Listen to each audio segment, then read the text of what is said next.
Good morning, Olin Tangy. Over the past week, 38,000 acres have burned in California. With 24 confirmed deaths and many more missing, the fires affecting California's communities and wildlife. On January 7th at 7:30 p.m., the LA Fire Department reported the fire in the Palisades area of Los Angeles to be just under 3,000 acres. The California Department of Forestry and Fire Protection reported the Eaton fire to be just over 2,000 acres in size. They also warned that the combination of low humidity, dry fuel, and shifting winds increase the potential for rapid expansion. And in less than 24 hours, the two major fires in Los Angeles had expanded by more than 5 times their original size.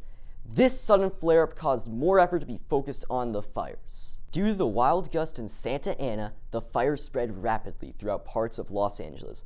With up to 80-mile-per-hour wind gusts, it was reported by the LA Times that it sent embers flying an estimated 2 to 3 miles ahead of the established fire and in every direction, threatening the homes of residents miles away from the wildfire.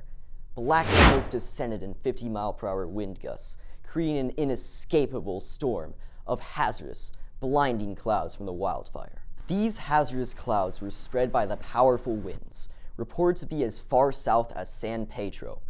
In addition to the rapid expansion of the fires, another issue was caused when the demand for water exceeded the speed at which the water tank could be refilled, causing the fire hydrants to run dry, a huge predicament that the fire department faced.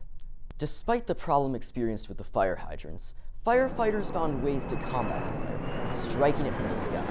The Associated Press reports that aircraft battling fires in Los Angeles are dropping hundreds of thousands of gallons of the suppressant ahead of the flames. Now, let's head over to a local firefighter, Shad Gilbert, for his expertise. Our number one goal when we put out a fire is to preserve life. Second is property. So ways we do that is we respond with our lights and sirens so we get there quickly.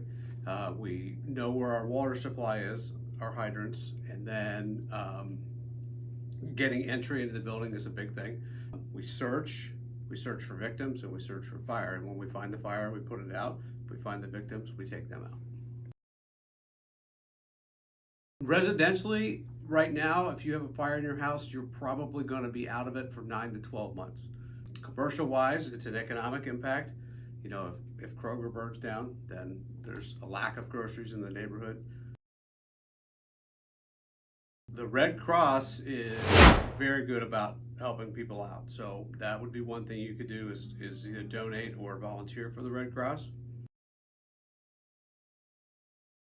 The impacts from such a devastating fire can be immense. A variety of sources estimate the total costs caused by the fires to be well over $100 billion.